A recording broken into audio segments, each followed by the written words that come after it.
Astagfirullah. Seorang istri ustaz yang dikenal dermawan, wafat di tengah amal ibadahnya. Namun, saat jenazahnya dimandikan, Innalillahi wa dari inna mulutnya ilaihi keluar ratusan anak raji'un. biawak, membuat seluruh desa gemetar. Apakah ini tanda azab, atau justru rahasia gelap yang selama ini ia sembunyikan? Sebelum kita melangkah ke kisah selanjutnya, silakan tuliskan di kolom komentar dari kota mana saja Anda menonton.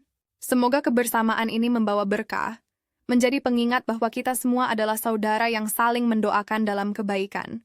Untuk setiap penonton yang dengan ikhlas menekan tombol like dan subscribe channel ini, semoga Allah melindungi kita semua, menjaga langkahnya, melapangkan jalan rezekinya, menenangkan hatinya, menyehatkan jasmani dan rohani, dan mengabulkan segala doa-doa yang tersimpan dalam dada kita. Amin ya Rabbal Alamin. Baiklah, setelah tadi kita saling menyapa dan berdoa, sekarang mari kita mulai ceritanya. Siapkan hati dan pikiran, ikuti setiap alur kisah ini dengan penuh rasa, karena di balik cerita ada pelajaran yang bisa kita ambil bersama. Mentari pagi menyibak perlahan di balik bukit kecil yang mengitari desa Sukamulyo. Udara segar yang dipenuhi aroma tanah basah setelah embun semalam membuat setiap tarikan napas terasa menenangkan. Burung-burung kecil berkicau di antara ranting bambu, menyambut hari baru yang menjanjikan ketentraman. Sawah-sawah membentang hijau, seolah tak pernah lelah memberi kehidupan pada para petani yang menggarapnya dengan penuh harapan. Di tengah desa yang sederhana itu, berdiri sebuah rumah kayu besar dengan cat putih yang mulai memudar dimakan waktu. Rumah itu milik Ustaz Karim dan istrinya, Nyai Sopiah. Hampir setiap orang yang melintas di depan rumah tersebut menundukkan kepala dengan hormat, bukan karena rumahnya megah, melainkan karena penghuninya dikenal penuh kebaikan. Nyai Sopiah, seorang wanita paruh baya dengan wajah teduh dan suara lembut, adalah sosok yang selalu menjadi bahan pujian warga. Setiap langkahnya di jalan desa selalu disambut dengan senyum tulus, terutama dari kaum ibu yang sering datang meminta nasihat. Rambutnya yang sebagian telah memutih justru membuatnya semakin tampak bijak, seolah setiap helai menyimpan pengalaman hidup yang panjang. Assalamualaikum, Nyai. Sapa seorang ibu muda sambil menggendong anak balitanya pagi itu.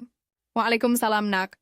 Semoga anakmu tumbuh jadi anak saleh ya, jawab Nyai Sopiah dengan senyum hangat, sambil mengusap kepala si kecil. Bagi warga, kebaikan Nyai Sopiah bukan hanya dalam ucapan, melainkan nyata dalam tindakan. Hampir setiap bulan ia selalu membagikan sebagian rezekinya kepada fakir miskin. Tidak jarang ia datang diam-diam ke rumah janda tua, membawa beras atau kebutuhan pokok, lalu meninggalkan begitu saja tanpa ingin diketahui. Jangan sebut-sebut nama saya, katakan saja ini titipan Allah, ucapnya setiap kali ada yang memaksa berterima kasih. Di sampingnya, Ustaz Karim pun dikenal sebagai sosok alim yang membimbing warga dalam pengajian dan salat berjamaah di masjid. Namun banyak yang berbisik bahwa tanpa kehadiran Nyai Sopiah, kehidupan Ustaz Karim tak akan berjalan selancar itu. Sang istri adalah tangan kanan sekaligus penopang di balik layar. Desa Sukamulyo sendiri memiliki keunikan. Meski tampak tenang, sesungguhnya desa itu menyimpan banyak cerita yang hanya berani diucapkan saat malam tiba. Ada yang percaya beberapa sudut desa masih dikuasai oleh kekuatan gaib. Namun semua itu tak pernah menjadi masalah besar, sebab masyarakat lebih sibuk mengurus sawah, ternak, dan keluarga mereka. Selama ada Ustaz Karim dan Nyai Sopiah, hati warga merasa aman. Pagi itu, halaman rumah Nyai Sopiah ramai oleh ibu-ibu yang datang meminta nasihat. Ada yang mengeluh tentang anaknya yang nakal, ada pula yang meminta doa untuk suami yang sedang sakit. Nyai Sopiah mendengarkan dengan sabar, satu persatu, lalu memberi kata-kata lembut yang menenangkan. Anak kecil itu ibarat benih. Kalau kita sirami dengan doa dan kasih sayang, insya Allah akan tumbuh jadi pohon yang kuat, ucapnya kepada seorang ibu yang nyaris putus asa menghadapi anaknya. Senyum yang ia berikan seolah mampu meredakan beban siapapun yang duduk di hadapannya. Tidak ada yang menyangka, di balik senyum teduh itu, mata Nyai Sopiah kadang terlihat menyimpan sesuatu yang sulit dijelaskan. Sesekali ia menatap kosong ke arah halaman, seolah pikirannya melayang jauh. Namun siapa yang peduli? Warga hanya melihat kebaikan yang nyata di hadapan mereka. Desa itu berjalan dalam ritme yang sama hampir setiap hari. Pagi hari sawah dipenuhi para petani, siang hari anak-anak berlarian di pematang, dan sore hari azan maghrib memanggil seluruh warga untuk berkumpul di masjid. Nyai Sopiah adalah bagian penting dari ritme itu. Tanpanya, desa seolah kehilangan cahaya yang membuat hati tentram, namun ada satu hal yang tidak diketahui banyak orang. Beberapa kali orang-orang yang lewat malam hari di dekat rumah Nyai Sopiah mengaku mendengar suara aneh. Suara seperti hewan melata, berdesis pelan, lalu menghilang begitu saja. Mereka sering mengabaikannya, karena tidak mungkin dikaitkan dengan sosok sebaik Nyai Sopiah. Ah, mungkin hanya perasaan saja, kata sebagian besar warga. Meski demikian, desas-desus kecil tetap ada. Beberapa orang tua di desa sering berbisik, Nyai itu baik, tapi kadang matanya seperti menyimpan rahasia. Kau tak pernah merasa aneh? Bisikan itu tak pernah berani diucapkan lantang, karena dianggap tidak sopan menuduh orang baik. Hari berganti dengan tenang. Tidak ada yang menyangka, di balik kedamaian itu, sesuatu perlahan menunggu waktu untuk terungkap. Hari itu desa Sukamulyo tampak lebih ramai dari biasanya. Angin berhembus pelan, membawa suara anak-anak yang berlarian di jalan tanah, bercampur dengan suara ayam berkokok di halaman rumah. Udara masih segar, meski matahari mulai meninggi. Di halaman rumah besar bercat putih, Nyai Sopiah tengah menyiapkan karung berisi beras. Beberapa ibu dari kampung tetangga sudah menunggu dengan wajah penuh harap. Senyum hangat Nyai Sopiah tak pernah absen ketika ia menyerahkan satu persatu karung beras itu. Terimalah, ini bukan dari saya. Ini dari Allah, hanya lewat tangan saya saja, ucapnya dengan suara lembut, sambil menunduk rendah. Ibu-ibu itu menangis haru, sebagian mencium tangan Nyai Sopiah, meski ia selalu menarik tangannya perlahan, menolak dihormati berlebihan. Cukuplah doa kalian yang tulus, katanya sambil menepuk pundak seorang ibu yang sudah renta. Bagi warga desa, Nyai Sopiah adalah sumber kekuatan. Tidak hanya dalam hal materi, tetapi juga dalam doa. Mereka percaya setiap doa yang keluar dari bibirnya membawa keberkahan. Bahkan, ada cerita seorang pemuda yang sakit keras, lalu sembuh setelah Nyai Sopiah datang mendoakannya. Cerita itu beredar dari mulut ke mulut, membuat sosoknya semakin diagungkan. Namun, di balik semua kebaikan itu, ada momen-momen kecil yang terasa janggal. Saat malam tiba, ketika semua orang sudah terlelap, beberapa warga yang kebetulan lewat dekat rumahnya mengaku melihat cahaya redup dari dalam kamar Nyai Sopiah. Cahaya itu bukan berasal dari lampu minyak biasa, melainkan seolah-olah nyala api yang bergerak tak menentu. Pernah kulihat bayangan di dindingnya, seperti sesuatu yang melata. Bisik seorang pemuda pada temannya di warung kopi desa. Ah, kau hanya berhalusinasi. Itu rumah orang baik. Jangan sembarangan bicara. Jawab yang lain cepat-cepat, takut jika ucapannya dianggap fitnah. Cerita-cerita seperti itu tidak pernah benar-benar dipercaya. Warga lebih memilih untuk mengingat kebaikan Nyai Sopiah, karena bagaimanapun, tuduhan tanpa bukti hanya akan membawa dosa. Hari berganti, dan seperti biasa, Nyai Sopiah selalu terlihat sibuk. Pagi ia menemani anak-anak kecil belajar mengaji di surau. Sore ia membantu ibu-ibu menyiapkan makanan bersama untuk acara desa. Malam, ia selalu hadir di majelis pengajian bersama Ustaz Karim. Tak ada celah untuk menuduhnya sebagai orang jahat, sebab semua yang tampak di mata warga hanyalah kebaikan. Meski begitu, ada satu orang yang mulai merasa gelisah. Seorang pemuda bernama Fikri. Ia dikenal sebagai sosok yang gemar mencari tahu, tidak mudah percaya begitu saja. Saat mendengar cerita tentang cahaya aneh dari rumah Nyai Sopiah, ia menyimpan pertanyaan dalam hatinya. Mengapa setiap cerita aneh selalu berhenti di rumah itu? Apakah benar hanya perasaan orang saja? Gumamnya sambil menatap jalan setapak menuju rumah Nyai Sopiah. Fikri memang bukan siapa-siapa di desa itu, hanya seorang pemuda biasa yang hidup dari hasil sawah orang tuanya. Namun rasa ingin tahunya membuatnya sering dianggap terlalu banyak bicara. Walau begitu, ia punya naluri tajam, seolah mampu merasakan sesuatu yang tidak dilihat orang lain. Sementara itu, Nyai Sopiah tampak tetap tenang. Senyumnya tak pernah pudar, meski tubuhnya mulai tampak lelah. Ada lingkaran hitam di bawah matanya, tanda bahwa ia sering begadang. Beberapa kali ia terlihat menarik napas panjang, seolah menahan sesuatu dalam dadanya. Malam itu, setelah selesai mengaji bersama anak-anak di surau, ia duduk sendirian di beranda rumah. Bulan menggantung bulat, menyinari wajahnya yang teduh namun syarat rahasia. Bibirnya berkomat kamit, entah melantunkan doa atau sesuatu yang lain. Seekor biawak kecil tiba-tiba melintas di halaman, membuatnya terdiam. Matanya mengikuti pergerakan hewan itu lalu senyumnya lenyap. Ia menutup mata sejenak lalu berkata pelan, hampir tak terdengar. Sudah waktunya. Kalimat itu terlontar begitu saja, tanpa seorang pun mendengar. Namun, jika ada yang kebetulan lewat malam itu, mungkin mereka akan merasakan dingin merayap tanpa sebab. Keesokan paginya, suasana desa kembali riuh oleh kebaikan Nyai Sophia. Ia membagikan zakat lebih banyak dari biasanya. Orang-orang semakin kagum, bahkan ada yang berbisik. Nyai itu seperti malaikat. Tapi Fikri yang melihat dari kejauhan justru merasakan hal berbeda. Senyum Nyai Sophia terlihat dipaksakan, matanya seolah menyimpan luka yang tak bisa dijelaskan. Apa sebenarnya yang kau sembunyikan, Nyai? Batinnya semakin yakin ada sesuatu yang belum terungkap. Hari-hari berjalan, dan tanpa disadari, waktu mulai menghitung mundur menuju sebuah tragedi besar yang akan mengubah wajah desa Sukamulyo selamanya. Langit malam di desa Sukamulyo tampak pekat. Awan gelap menggantung berat, menutupi sinar bulan yang biasanya menerangi pematang sawah. Angin berhembus kencang, membawa suara dedaunan bergesekan seperti bisikan rahasia yang tak ingin terdengar jelas.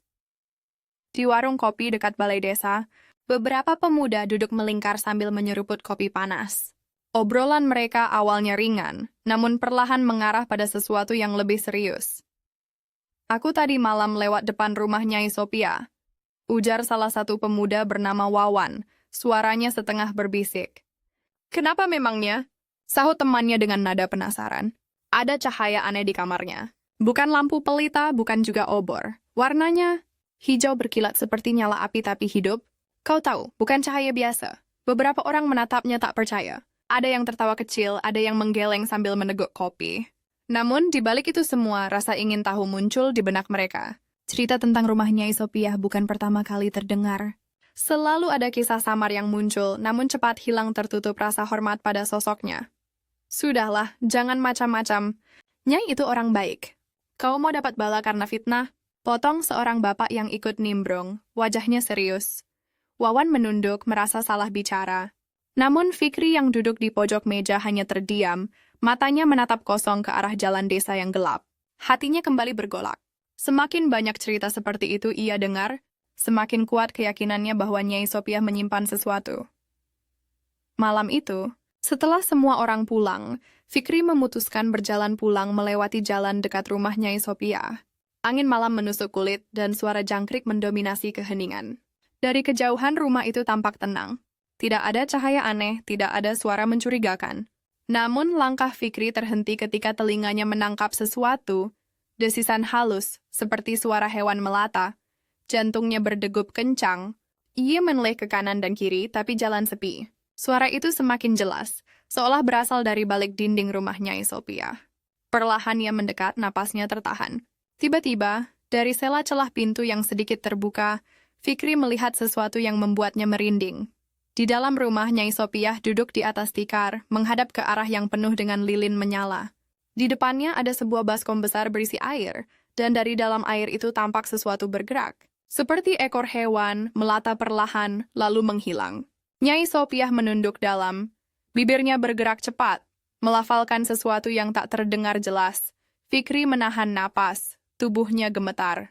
Ia tak tahu apa yang sedang dilihatnya, tapi perasaan takut bercampur penasaran membuatnya tak bisa beranjak. Sesaat kemudian, Nyai Sophia mengangkat wajah. Matanya tajam seolah menyadari ada yang mengintip. Fikri buru-buru mundur, jantungnya hampir meloncat dari dadanya. Ia berlari pulang sekuat tenaga, tak berani menoleh lagi. Keesokan paginya, desa kembali sibuk dengan rutinitas. Orang-orang tak tahu apa yang disaksikan Fikri semalam. Nyai Sophia kembali tersenyum membagikan makanan kepada anak-anak yang bermain di depan rumah. Senyumnya begitu tulus, seakan tak ada yang pernah terjadi. Namun, bagi Fikri, bayangan malam itu tak bisa hilang dari pikirannya. Apa yang sebenarnya kau sembunyikan, Nyai?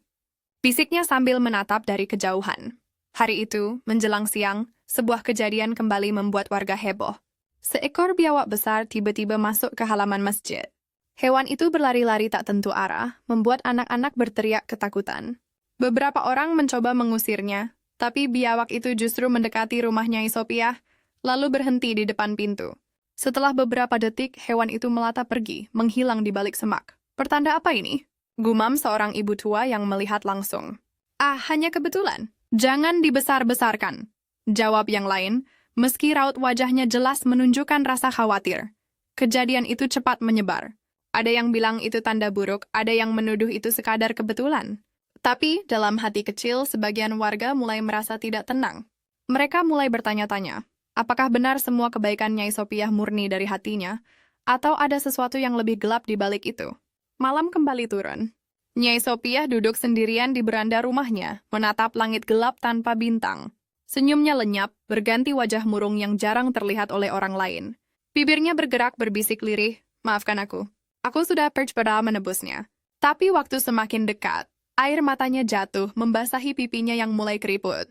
Tidak ada yang tahu, kecuali dirinya sendiri, bahwa ia sedang menyimpan beban rahasia yang tak sanggup dituturkan. Dan tanpa disadari oleh siapapun, Desa Sukamulyo sedang berjalan menuju malam kelam yang akan menjadi cerita turun-temurun. Hari itu, udara di Desa Sukamulyo terasa lebih panas dari biasanya. Matahari memancar terik, membuat dedaunan kering berguguran, sementara angin siang bertiup membawa debu jalanan. Meski cuaca terik, halaman rumah Nyai Sopiah justru ramai oleh warga. Seperti biasa, ia membagikan zakat dan sedekah kepada para tetangga yang membutuhkan. Anak-anak berlari riang membawa kantong berisi beras. Ibu-ibu tersenyum sambil menunduk hormat, dan bapak-bapak berterima kasih dengan wajah lega. Semua tampak berjalan sebagaimana biasanya, penuh kebaikan, penuh kehangatan. Namun, di balik semua itu, beberapa pasang mata masih menyimpan tanda tanya. Fikri, yang berdiri agak jauh, memperhatikan setiap gerak-gerik Nyai Sopiah. Bayangan yang dilihatnya malam itu terus menghantui pikirannya. Apalagi setelah kejadian biawak besar kemarin, ia semakin yakin ada sesuatu yang tidak beres. Kalau benar ia menyimpan rahasia gelap, kenapa ia masih terus berbuat baik? Pikir Fikri, hatinya penuh dilema. Tepat ketika matahari condong ke barat, tragedi itu datang tanpa aba-aba. Nyai Sopiah baru saja menyerahkan sekarung kecil beras pada seorang anak yatim. Senyumnya merekah, namun tiba-tiba tubuhnya terhuyung. Matanya membelalak, napasnya tersengal, lalu ia jatuh tersungkur di tanah. Suara teriakan pecah, orang-orang berhamburan. Nyai Sopiah pingsan. Teriak seorang ibu panik. Beberapa orang langsung mengangkat tubuhnya, membawanya ke dalam rumah.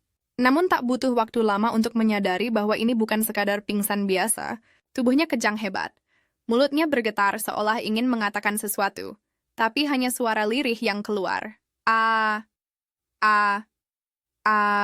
Suaranya terputus-putus, seperti ingin menyebut nama. Matanya menatap kosong ke arah langit-langit, lalu mendadak menutup rapat.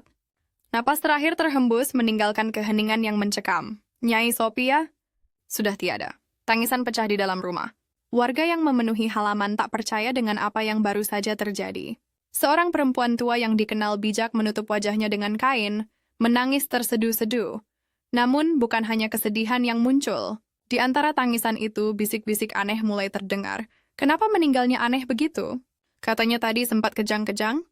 Aku lihat wajahnya sebelum mati. Matanya merah sekali, bukan seperti orang biasa. Jangan-jangan benar ada sesuatu di balik semua kebaikannya. Bisikan itu semakin lama semakin keras. Berubah menjadi desas-desus yang menggema di seluruh desa. Malamnya, rumah Nyai Sopiah dipenuhi orang. Doa-doa dikumandangkan, ayat-ayat suci dibacakan, namun suasana tetap terasa berat. Lilin-lilin di ruang tamu bergetar meski angin tak berhembus. Beberapa orang bersumpah melihat bayangan hitam melintas di pojok ruangan, tapi cepat menunduk dan berpura-pura tidak melihat. Fikri berdiri kaku di depan rumah, menatap orang-orang yang datang silih berganti. Hatinya diliputi rasa bersalah. Seandainya aku tak mengintip malam itu, seandainya aku tak ragu, mungkin aku bisa mengerti apa yang sebenarnya terjadi. Namun, penyesalannya tak berarti banyak. Kematian Nyai Sopiah telah mengguncang desa, dan bisik-bisik tentangnya berubah menjadi ketakutan nyata. Beberapa orang bahkan mulai menolak menyebut namanya di malam hari. Anak-anak dilarang keluar selepas maghrib. Ibu-ibu menyalakan lampu lebih terang dari biasanya, dan bapak-bapak yang biasa nongkrong di warung kopi kini cepat-cepat pulang sebelum gelap. Yang lebih menyeramkan, keesokan harinya kabar beredar bahwa sebelum meninggal Nyai Sopiah sempat berbisik pada salah seorang tetangganya. Katanya ia menyebut kata-kata terakhir yang membuat bulu kuduk berdiri. Dosa-dosa kalian akan kembali menghantui. Tak ada yang tahu pasti apakah itu benar ucapan terakhirnya atau hanya cerita yang dibesar-besarkan. Tapi sejak hari itu, desa tak pernah lagi sama. Malam-malam menjadi lebih sunyi, tapi penuh ketakutan. Jeritan samar kadang terdengar dari arah rumah almarhumah meski sudah kosong dan terkunci. Bayangan perempuan berkerudung putih dikabarkan muncul di dekat sumur.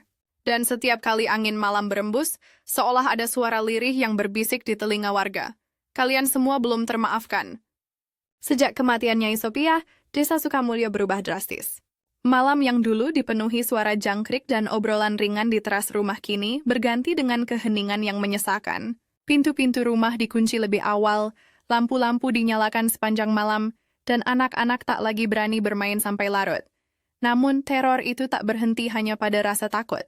Sesuatu yang lebih gelap mulai menampakkan wujudnya.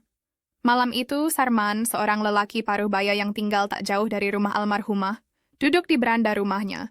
Tangannya memegang segelas kopi hitam, sementara matanya menerawang ke arah jalan desa yang sunyi. Ia menghembuskan napas panjang, mencoba menepis rasa tak nyaman yang menggelayut sejak kematian Nyai Sopiah. Aku kenal dia, orangnya baik. Nggak mungkin ada yang aneh.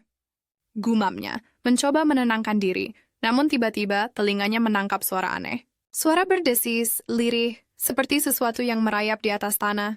Ia menoleh, menajamkan pandangan ke arah jalan setapak di depan rumah. Matanya membelalak. Seekor biawak kecil muncul dari kegelapan, merayap dengan gerakan cepat. Lalu di belakangnya muncul lagi dan lagi.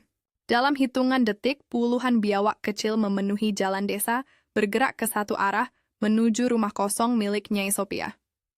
Sarman tercekat. Kopi di tangannya tumpah tanpa ia sadari. Tubuhnya bergetar hebat. Astagfirullah. Bisiknya ketakutan, ia hendak berlari masuk ke dalam rumah, namun langkahnya tertahan saat mendengar suara lain. Suara seperti bisikan perempuan, lembut tapi dingin, mengalun dari arah rumah Nyai Sopiah. Belum selesai. Sarman jatuh terduduk, wajahnya pucat pasi. Ia menutup telinga, namun suara itu justru semakin jelas. Bayangan putih samar terlihat berdiri di depan rumah kosong itu. Rambut panjang terurai, wajahnya tertutup kain kafan yang sobek, dan dari mulutnya seolah menetes sesuatu yang bergerak, biawak kecil yang jatuh satu persatu ke tanah. Sarman berteriak histeris. Suara teriakannya membangunkan beberapa tetangga. Lampu-lampu rumah menyala, orang-orang keluar dengan wajah panik. Mereka mendapati Sarman sudah tergeletak di tanah, matanya terbelalak menatap kosong ke langit. Mulutnya berkomat-kamit menyebut nama Nyai Sopiah berulang-ulang seolah dirasuki sesuatu. Ya Allah, apa yang terjadi dengan Sarman? Teriak istrinya sambil menangis. Namun, tak ada yang bisa menjawab. Orang-orang hanya bisa menatap dengan ngeri. Jalanan desa masih penuh dengan jejak basah yang aneh, seolah ratusan hewan merayap lewat. Keesokan harinya, kabar tentang kejadian itu menyebar dengan cepat. Orang-orang semakin yakin bahwa kematian Nyai Sopiah bukanlah kematian biasa. Bisikan tentang sihir hitam mulai terdengar di setiap sudut. Katanya dia meninggal waktu bagi zakat. Tapi kenapa bisa keluar anak biawak begitu? Mungkin itu balasan atas perbuatannya selama hidup. Aku dengar, Sarman lihat arwahnya berkeliaran semalam. Semua orang tenggelam dalam ketakutan. Tapi di balik ketakutan itu ada satu orang yang justru semakin penasaran. Fikri pun ia mendatangi rumah Sarman di pagi hari, mencoba mencari tahu lebih dalam. Sarman masih terbaring lemah, matanya sayu, wajahnya pucat. Ia berulang kali menggigil, seperti orang yang sedang mengalami demam tinggi. Pak Sarman, apa yang Bapak lihat semalam? Tanya Fikri pelan. Sarman terdiam lama.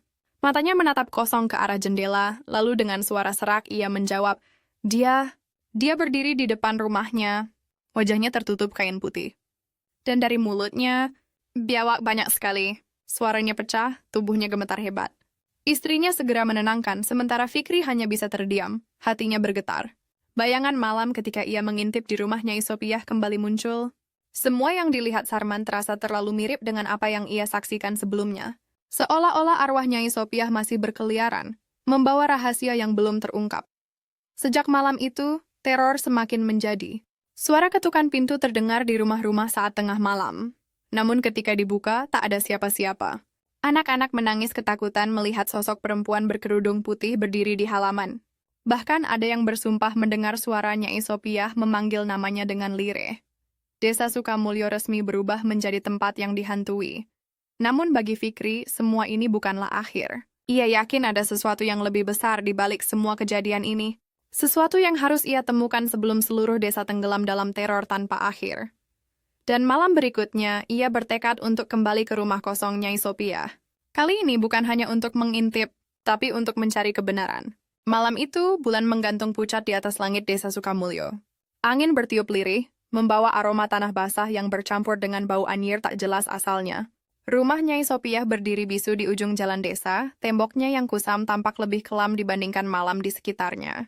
Fikri berdiri di depan pagar bambu yang sudah lapuk, dadanya berdegup kencang. Tangannya gemetar, keringat dingin membasahi pelipisnya. Ia sudah berhari-hari mendengar bisikan dan cerita warga, namun malam ini ia bertekad untuk memastikan semuanya sendiri. Kalau aku mundur sekarang, selamanya desa ini akan diliputi ketakutan, gumamnya lirih, mencoba menguatkan hati. Ia melangkah masuk, menyingkirkan rumput liar yang menutupi jalan setapak menuju pintu rumah. Suara sandal jepitnya beradu dengan tanah kering, membuatnya semakin waspada. Sesampainya di depan pintu, Fikri menatap gagang kayu yang sudah lapuk. Dengan napas berat, ia mendorong perlahan. Shit! Pintu kayu itu terbuka, menimbulkan suara gesekan nyaring yang membuat bulu kuduk Fikri meremang. Suasana dalam rumah pengap, bau anyir bercampur dengan wangi kemenyan yang samar masih tercium. Debu menempel di setiap sudut, dan sarang laba-laba menggantung di langit-langit. Ia melangkah pelan menyusuri ruangan satu persatu, namun langkahnya berhenti saat melihat sesuatu di ruang tengah. Sebuah tikar pandan tergeletak di lantai. Di atasnya tersusun botol-botol kaca kecil berisi cairan berwarna hitam pekat. Ada juga dupa yang sudah setengah terbakar, meninggalkan sisa abu kehitaman. Di dinding, terpasang kain putih penuh dengan tulisan-tulisan aneh, seperti aksara kuno yang tak pernah ia lihat sebelumnya. Fikri menelan ludah, tubuhnya merinding hebat. Ya Allah! Apa ini? Bisiknya, tiba-tiba suara berdesis terdengar dari sudut ruangan. Fikri menoleh cepat dan matanya membelalak. Seekor biawak kecil merayap keluar dari celah lemari tua, lalu disusul oleh biawak lain dan lain lagi. Dalam hitungan detik, lantai ruangan penuh dengan hewan-hewan menjijikkan itu. Mereka bergerak melingkari Fikri, seakan menghalanginya untuk pergi. Fikri mundur beberapa langkah, napasnya memburu. Namun, sebelum sempat melangkah lebih jauh, telinganya menangkap suara lain. Sebuah bisikan lembut namun jelas. Kenapa kau datang ke sini, Fikri? Darahnya seolah berhenti mengalir. Ia memutar tubuh dan matanya langsung membeku. Di pojok ruangan sosok samar berdiri. Sosok perempuan dengan wajah tertutup kain putih, rambut terurai panjang, dan dari sela kain itu meneteskan cairan hitam pekat ke lantai. Cairan itu bergelembung, dan dari dalamnya muncul lagi seekor biawak kecil. Tubuh Fikri gemetar hebat, namun kakinya tak bisa bergerak. Seolah ada yang menancapkan paku di telapak kakinya. Nyai Sophia? Suaranya tercekat. Sosok itu mendekat perlahan. Suara kainnya menyeret lantai, menimbulkan bunyi seram yang menusuk telinga. Bisikan itu kembali terdengar lebih jelas, lebih dingin. Semua ini belum selesai. Semua ini adalah salahku. Fikri mengerjap, bingung dengan kata-kata itu. Salah. Apa maksudnya, Nyai? Apa yang terjadi sebenarnya? Sosok itu berhenti tepat di hadapannya. Meski wajahnya tertutup, Fikri bisa merasakan tatapan tajam menusuk ke dalam jiwanya. Tiba-tiba, kain putih yang menutup wajah itu bergerak, seolah ada sesuatu yang ingin keluar dari dalamnya. Kain itu robek sedikit demi sedikit. Dari celah yang terbuka, biawak-biawak kecil merayap keluar, meluncur ke tanah sambil berdesis. Fikri hampir menjerit, namun rasa penasaran membuatnya bertahan. Sosok Nyai Sophia mendekatkan wajahnya, lalu berbisik tepat di telinga Fikri. Ini semua karena ilmu hitam. Aku ingin menolong, tapi aku salah jalan. Fikri terdiam, matanya membelalak. Semua bisikan warga desa tentang sihir hitam ternyata benar. Namun mendengar pengakuan itu langsung dari sosok yang menyerupai arwah Nyai Sophia membuat hatinya campur aduk antara ngeri dan iba. Kenapa kau lakukan itu, Nyai? Suaranya bergetar. Namun sebelum mendapat jawaban, tiba-tiba suara keras menggema di seluruh rumah. Botol-botol kaca pecah satu persatu, mengeluarkan cairan hitam yang mendidih. Bau busuk menyengat memenuhi ruangan, membuat Fikri hampir muntah. Sosok Nyai Sophia menjerit panjang, suaranya memekakan telinga. Jeritan itu terdengar seperti ratusan suara sekaligus, menggema ke seluruh sudut rumah. Fikri menutup telinga, berlari sekuat tenaga ke arah pintu. Namun saat ia hampir keluar, kain putih panjang melilit kakinya, menariknya kembali ke dalam. Ia jatuh terjerembab, berusaha melepaskan diri. Dengan seluruh tenaga, ia meraih potongan kayu di dekatnya dan menebas kain itu.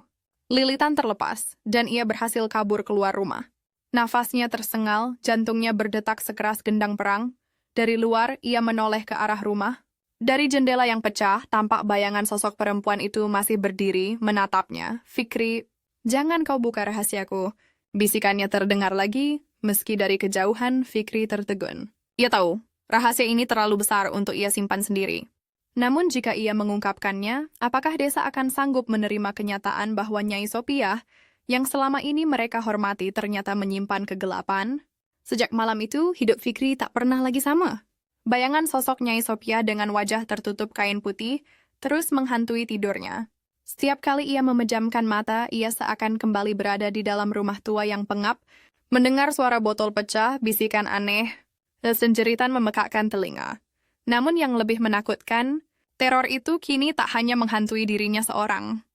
Desa Sukamulyo mendadak dipenuhi kejadian-kejadian ganjil. Beberapa warga mengaku mendengar suara desisan biawak di bawah ranjang mereka setiap malam. Ada pula yang bersumpah melihat bayangan menyerupai Nyai Sopiah berdiri di depan pintu rumahnya selepas Isya. Bahkan seorang ibu menangis histeris karena mendapati anaknya dikelilingi biawak kecil ketika terbangun tengah malam. Ini musibah. Ini kutukan. Teriak seorang warga di balai desa, membuat suasana semakin kacau. Pak Kades yang biasanya tenang kini tampak kebingungan. Kita jangan terpancing ketakutan. Mungkin ini hanya kebetulan atau ulah orang-orang iseng.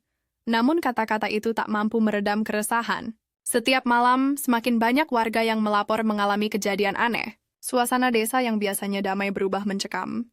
Lampu-lampu dinyalakan terang benderang semalaman, pintu dan jendela dikunci rapat, namun rasa takut tak pernah pergi. Fikri tahu, semua ini pasti ada hubungannya dengan rahasia Nyai Sopiah. Tapi bagaimana ia bisa menjelaskan kepada orang lain, sementara dirinya sendiri hampir tak percaya dengan apa yang ia lihat?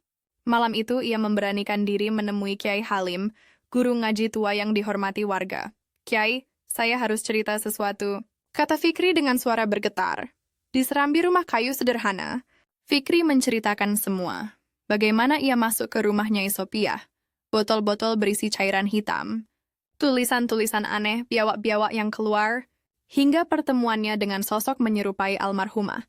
Kiai Halim mendengarkan dengan wajah serius, matanya terpejam seakan menimbang kata demi kata. Setelah Fikri selesai, ia menarik napas panjang. "Fikri, apa yang kau lihat bukanlah hal sepele. Aku sudah lama mendengar bisik-bisik tentang Nyai Sopiah. Ia wanita baik, tak ada yang meragukannya. Tapi kebaikannya sering kali melampaui batas, seakan ia punya cara lain untuk membantu lebih dari yang mungkin dilakukan manusia biasa." Fikri menelan ludah. "Maksud Kiai?" Kiai Halim menatapnya lekat-lekat. "Aku tak berani menuduh, tapi tanda-tanda yang kau ceritakan sangat mirip dengan praktik ilmu hitam. Seringkali orang yang berniat menolong justru terjebak dalam jalan yang salah." Kata-kata itu menusuk hati Fikri.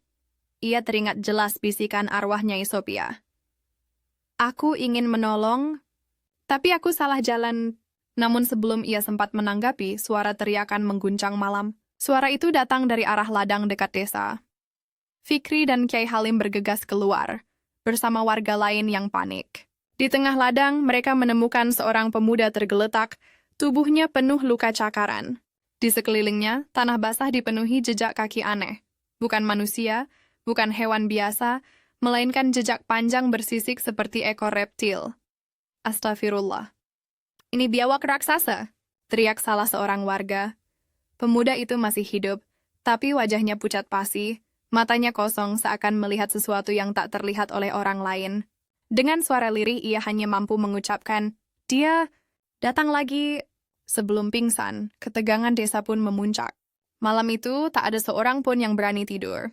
Warga berkumpul di masjid, membaca doa bersama, namun rasa aman tetap tak kunjung datang. Fikri berdiri di antara kerumunan, pikirannya kalut. Ia tahu semakin lama kebenaran ini disembunyikan, semakin besar teror yang melanda. Namun bagaimana ia bisa menjelaskan semuanya? Bagaimana ia bisa mengatakan pada seluruh warga bahwa Nyai Sopiah, wanita yang selama ini mereka hormati, sebenarnya terlibat dalam ilmu hitam yang kini menghantui desa? Dan yang lebih menakutkan, suara itu kembali terdengar di telinganya, jelas meski ia berada di tengah keramaian. Fikri, jangan kau khianati aku. Fikri membeku. Suara itu, suara Nyai Sophia. Ia tahu ini baru permulaan. Malam itu desa Sukamulyo benar-benar tak lagi sama. Langit tampak berat seolah menahan hujan deras yang enggan turun. Angin menderu dari arah utara, membawa aroma anyir lumpur bercampur bau menyengat yang tak pernah dirasakan warga sebelumnya. Di mushola tua, beberapa tokoh desa berkumpul bersama pemuda yang berani, termasuk Fajar, yang sejak awal yakin bahwa ada sesuatu yang besar tersembunyi di balik kematian Nyai Sophia. Semua ini tidak wajar, suara Fajar bergetar, namun matanya tajam penuh keyakinan. Anak-anak biawak yang keluar dari mulutnya bukanlah hal biasa. Itu pertanda ada sesuatu yang ia sembunyikan. Beberapa warga mengangguk, namun ada pula yang menolak keras. Jangan lancang, Jar! Seru Pak Mahfud, tetua yang paling dihormati. Nyai Sophia adalah istri seorang ustaz yang dermawan. Dia telah banyak membantu kita. Apa kau ingin menodai nama baiknya? Namun semakin ditutupi, semakin kuat pula desakan untuk mencari kebenaran.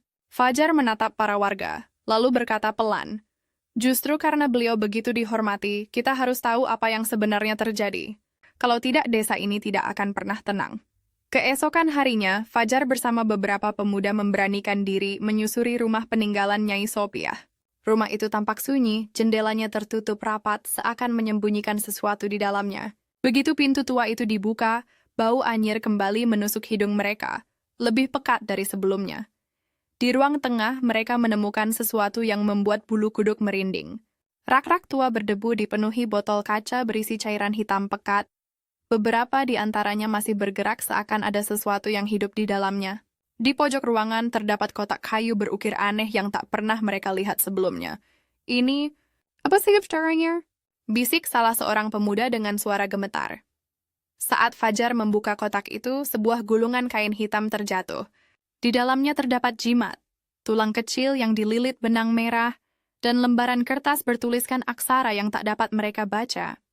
Semua seakan menjadi bukti nyata, Nyai Sophia terlibat dalam sesuatu yang tak seharusnya. Fajar terdiam lama, jantungnya berdegup kencang. Dia melakukan ini semua demi desa. Dia mengikat sesuatu dengan kekuatan hitam, tapi membayarnya dengan jiwanya sendiri, ucapnya lirih. Sementara itu, kabar tentang penemuan itu menyebar begitu cepat. Warga yang dulu begitu menghormati Nyai Sophia kini terbelah menjadi dua. Ada yang percaya ia adalah pahlawan tersembunyi yang mengorbankan dirinya untuk menahan kutukan. Ada pula yang menganggap semua kebaikan yang pernah ia lakukan hanyalah kedok dari kesepakatannya dengan kegelapan. Di mushola, suasana semakin panas. Kalau benar dia memakai ilmu hitam, berarti seluruh amal baiknya tidak ada artinya. Teriak salah satu warga dengan penuh amarah. Jangan begitu! Apa engkau lupa berapa banyak fakir miskin yang terbantu berkat zakat yang ia bagi? Apa itu bukan kebaikan? Balas yang lain dengan suara meninggi. Keributan semakin menjadi-jadi, hingga hampir terjadi perkelahian. Desa Sukamulyo yang biasanya tenang kini terpecah oleh perdebatan dan ketakutan. Malam itu, Fajar bermimpi aneh. Ia melihat Nyai Sophia berdiri di tepi sungai dengan wajah pucat dan mata sayu. Dari mulutnya kembali keluar anak-anak biawak, namun kali ini mereka berjalan ke arah sungai dan lenyap di dalam arus. Nyai menatap Fajar dengan penuh kesedihan lalu berbisik, "Ampunilah aku. Aku hanya ingin melindungi kalian." Fajar terbangun dengan tubuh basah oleh keringat. Suara Nyai masih terngiang jelas di telinganya. Ia sadar, inilah puncak pertarungan, antara kebenaran dan penolakan, antara menerima pengorbanan Nyai Sophia atau mengutuknya selamanya. Keesokan harinya, ia berdiri di depan warga yang berkumpul di balai desa. Dengan suara lantang namun bergetar, ia berkata, "Nyai Sophia bukan wanita suci, tapi juga bukan pendosa sepenuhnya. Dia terjebak dalam pilihan yang sulit, antara membiarkan desa kita binasa oleh kutukan, atau menanggung aib besar demi melindungi kita semua. Sekarang pilihan ada di tangan kita. Apakah kita akan mengingatnya sebagai seorang pendosa, atau sebagai pengorban yang menyelamatkan kita?" Suasana hening. Hanya angin malam yang berdesir melewati daun-daun bambu. Di hati setiap orang, pertanyaan itu mengguncang, meninggalkan luka yang sulit terjawab. Pagi itu, kabut tebal menyelimuti desa Sukamulyo. Matahari seolah enggan menampakkan dirinya, seakan ikut menyembunyikan luka yang masih menganga di hati warganya. Setelah pengakuan Fajar di balai desa malam sebelumnya, suasana desa tak lagi sama. Semua orang hidup dalam kegelisahan, antara benci dan rasa iba, antara takut dan kagum pada sosok Nyai Sopiah.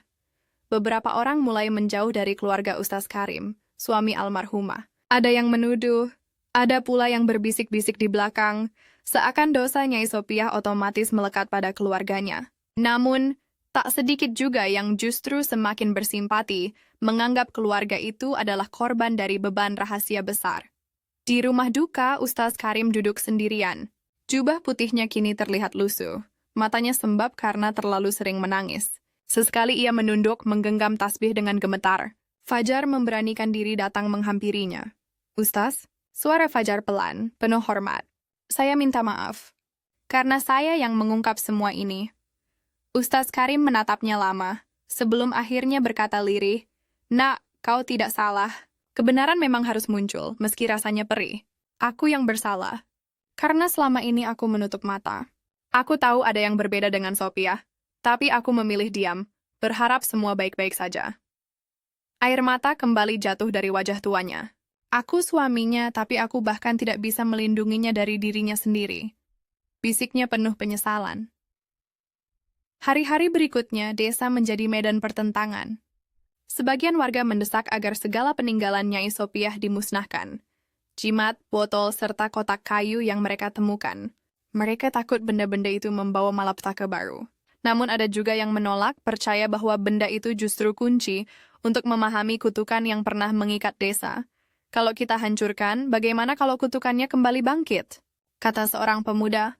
"Kalau kita simpan, siapa yang menjamin tidak ada lagi yang tergoda untuk menggunakannya?" Balas yang lain dengan nada tinggi. Keributan hampir berujung bentrok fisik, hingga Fajar berdiri di tengah kerumunan, berteriak, "Cukup! Ini bukan saatnya kita saling menghancurkan. Kita harus mencari jalan agar arwah Nyai Sopiah bisa benar-benar tenang. Kalau tidak, desa ini akan terus dihantui." Kata-kata itu membuat warga terdiam. Meski perdebatan belum selesai, semua orang sadar bahwa mereka butuh keputusan yang bijak. Malam itu, Fajar kembali bermimpi. Kali ini ia melihat sungai besar yang deras arusnya. Di tengah arus itu, Nyai Sopiah berdiri, tubuhnya perlahan larut terbawa air. Anak-anak biawak yang dulu keluar dari mulutnya kini berenang menjauh, hilang di telan gelapnya sungai. Sebelum lenyap, Nyai menatap Fajar dengan senyum tipis, lalu berucap pelan, "Teruskan perjuanganku dengan cara yang benar." Fajar terbangun dengan tubuh lemas, namun hatinya terasa mantap. Ia yakin pesan itu adalah kunci untuk menyelesaikan semua ini. Keesokan harinya, ia mengumpulkan para warga dan berkata dengan suara tegas, "Nyai Sopiah sudah menebus kesalahannya dengan pengorbanan nyawa. Tugas kita sekarang adalah memastikan tidak ada lagi yang jatuh dalam kegelapan yang sama. Kita harus mengakhiri warisan gelap ini, bukan dengan kemarahan, tapi dengan doa dan kebersamaan." Setelah perdebatan panjang, akhirnya warga sepakat. Semua peninggalan Nyai Sopiah akan dikuburkan jauh di luar desa, di tempat yang tidak mudah dijangkau, sambil dilakukan doa bersama agar tidak lagi membawa celaka. Saat prosesi itu berlangsung, langit yang sejak pagi mendung perlahan cerah. Burung-burung kembali berkicau, seakan memberi tanda bahwa langkah mereka sudah tepat. Warga yang tadinya terpecah kini berdiri bersama, menutup tanah dengan sekop, menengadahkan tangan memanjatkan doa. Namun, meski beban terasa mulai terangkat, luka di hati mereka belum benar-benar sembuh. Masih ada pertanyaan yang menggantung. Apakah kutukan itu benar-benar sudah berakhir, atau hanya menunggu waktu untuk kembali muncul? Di malam yang hening, Fajar berjalan sendirian melewati pematang sawah. Angin lembut menyentuh wajahnya, namun hatinya tetap penuh tanda tanya. Ia tahu di perjalanan ini belum selesai. Apa yang ditinggalkan Nyai Sopiah bukan hanya warisan kegelapan, tapi juga tanggung jawab besar bagi generasi berikutnya. Ia berhenti, menatap langit penuh bintang, lalu berbisik pada dirinya sendiri, ini belum berakhir. Ya, tapi setidaknya kita sudah mulai berdamai. Malam itu, desa Sukamulyo dipenuhi cahaya lampu minyak. Seluruh warga berkumpul di masjid untuk mengadakan doa bersama 7 hari meninggalnya Nyai Sopiah. Lantunan ayat-ayat suci memenuhi ruangan, mengalun lembut, namun di balik suara merdu itu, hati setiap orang masih menyimpan kegelisahan. Fajar duduk di saf depan bersama Ustaz Karim. Wajah pemuda itu tampak lelah, tapi matanya menyimpan keyakinan. Ia merasa doa malam ini bukan hanya untuk arwah Nyai Sophia, melainkan juga untuk menyembuhkan luka seluruh desa. Ketika doa dipanjatkan, tiba-tiba lampu minyak bergoyang kencang seolah tertiup angin padahal semua pintu dan jendela tertutup rapat. Beberapa warga berteriak kecil, ada yang mulai gemetar. Suasana mencekam, hingga dari arah mimbar terdengar suara retakan kayu. Seketika, bayangan hitam menyeruak di sudut ruangan, bergerak cepat seperti asap. Semua orang membeku, wajah Ustadz Karim memucat. Ia langsung berdiri, mengangkat tangan sambil membaca ayat kursi dengan suara lantang. Fajar pun ikut mengumandangkan doa, diikuti seluruh jamaah. Bayangan itu berputar-putar, lalu mengerang panjang. Dari kegelapan terdengar suara yang menyerupai bisikan. Aku tidak akan pergi.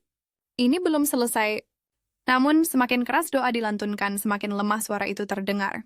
Hingga akhirnya, bayangan hitam itu pecah menjadi titik-titik cahaya, melayang ke langit-langit masjid, lalu lenyap tanpa jejak, semua orang terdiam. Hanya suara isak tangis kecil yang tersisa. Ada kelegaan yang tak bisa dijelaskan, seakan beban berat yang selama ini menghimpit dada mereka akhirnya terangkat. Usai kejadian itu, Fajar keluar dari masjid, menatap langit malam yang kini dipenuhi bintang gemerlap. Angin semilir berhembus, membawa aroma padi yang hampir menguning. Rasanya damai seolah desa baru saja terlahir kembali. Ustaz Karim menghampirinya. Suaranya bergetar, tapi kali ini bukan karena takut. Terima kasih, nak. Kalau bukan karena keberanianmu, mungkin desa ini sudah hancur sejak lama. Fajar menggeleng pelan. Bukan saya, Ustaz, ini doa kita semua. Dan mungkin Nyai Sophia juga ikut berjuang dari sana. Saya yakin Mainshfa adalah caranya meminta maaf. Ustaz Karim terdiam, menahan air mata. Ya, dalam hatinya ia mulai merelakan kepergian istrinya. Meski penuh luka dan rahasia, pada akhirnya Nyai Sophia tetaplah manusia yang berusaha menebus kesalahannya dengan cara yang ia mampu.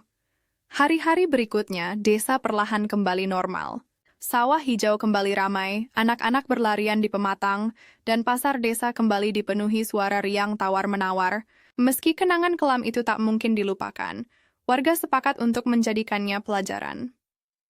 Fajar, yang kini dihormati sebagai pemuda bijak, sering diundang untuk berbicara dalam pengajian. Ia selalu menutup pesannya dengan kata-kata yang sama. Kebaikan yang tampak di luar belum tentu mencerminkan isi hati. Dan keburukan yang pernah dilakukan bukan berarti menutup jalan menuju pengampunan. Tugas kita adalah terus belajar, saling mengingatkan, dan tidak membiarkan kegelapan menguasai kita lagi. Warga mengangguk setiap kali mendengarnya, menyimpan kata-kata itu sebagai pengingat. Di suatu malam yang sunyi, Fajar kembali berjalan di pematang sawah. Angin malam berhembus pelan, membawa suara jangkrik yang bersahutan.